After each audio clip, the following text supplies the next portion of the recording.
বিএনপির চেয়ারপারসন বেগম খালেদা জিয়ার সমাধিতে শ্রদ্ধা জানাতে নেতাকর্মীরা। সাবেক প্রধানমন্ত্রী ও বিএনপির চেয়ারপারসন বেগম খালেদা জিয়ার সমাধিতে শ্রদ্ধা জানাতে দলে দলে আসছেন নেতাকর্মীরা।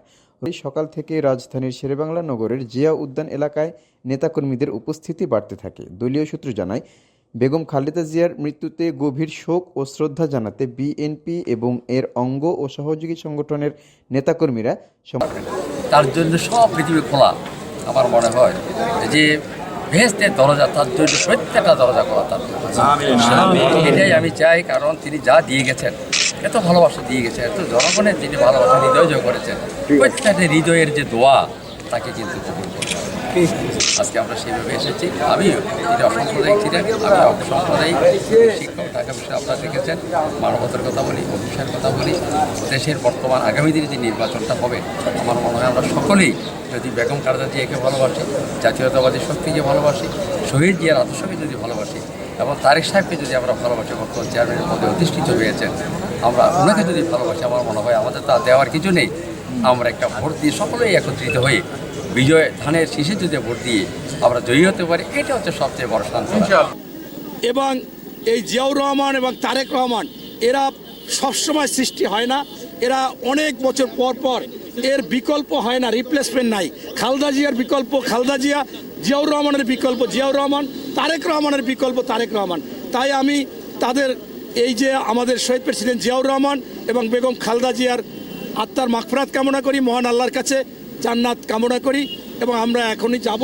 আমাদের ইতিমধ্যে আমাদের চেয়ারম্যানের উপদেষ্টা, আমাদের একজন শিক্ষক, 21 পদকপ্রাপ্ত, এবং তিনি বিশ্বে একজন সুশীল সমাজের মানুষ, বুদ্ধিজীবী, আমাদের প্রফেসর ডক্টর সুকোমল বড়ুয়া স্যার আসছেন আমাদের মাঝে, আমার সরাসরি ঢাকা বিশ্ববিদ্যালয়ের স্যার।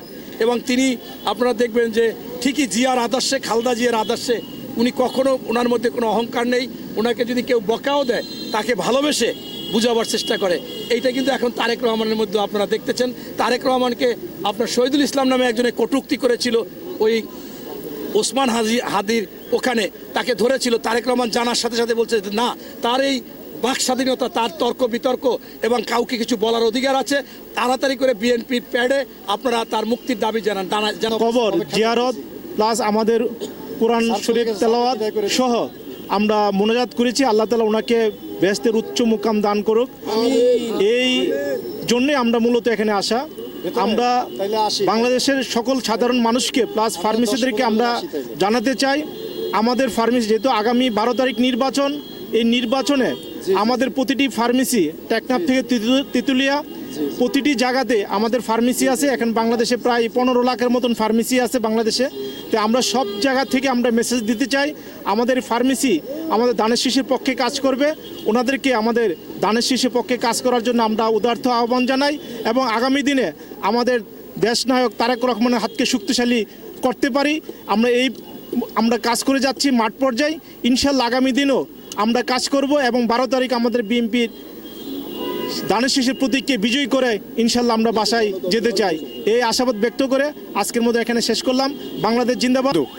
আমরা শত শত নেতৃবৃন্দকে নিয়ে আমাদের হৃদয়ের স্পন্দন দেশনেত্রী বেগম খালেদা জিয়ার মাজার জিয়ারত করতে এসেছি এবং স্বাধীনতার ঘোষক, সাবেক রাষ্ট্রপতি, বিএনপির প্রতিষ্ঠাতা জিয়াউর রহমানের মাজারে আমরা পুষ্পস্তবক অর্পণ করেছি। দিনব্যাপী খতমে কোরআন তেলাওয়াত করা হয়েছে, ফাতিহা পাঠ করা হয়েছে। আমাদের সম্মানিত অতিথি হিসেবে উপস্থিত ছিলেন 21 পদকপ্রাপ্ত বুদ্ধিজীবী, বিএনপির চেয়ারম্যানের অন্যতম উপদেষ্টা, ঢাকা বিশ্ববিদ্যালয়ের বর্ষিয়ান শিক্ষক জনাব প্রফেসর ডক্টর সুকোমল বড়ুয়া এবং বাংলাদেশ জাতীয়তাবাদী তাঁতি দলের কেন্দ্রীয় কার্যনির্বাহী কমিটির বিপ্লবী সিনিয়র যুগ্ম আহ্বায়ক জনাব ডক্টর কাজী মনিরুজ্জামান মনির ভাই সহ আমাদের বিভিন্ন জেলা, মহানগর এবং কেন্দ্রীয় নেতৃবৃন্দ উপস্থিত হয়েছে। আমরা আমাদের নেত্রীর জন্য দোয়া করেছি। দেশনেত্রী বেগম খালেদা জিয়াকে আল্লাহ যাতে জান্নাতুল ফেরদাউস নসিব করে। এবং আপনারা যারা মিডিয়া ব্যক্তিত্ব রয়েছেন, আপনারা যারা সকাল থেকে এসে আমাদের মিডিয়া কভারেজ করেছেন, এজন্য আপনাদেরকেও আমাদের সংগঠনের পক্ষ থেকে ধন্যবাদ।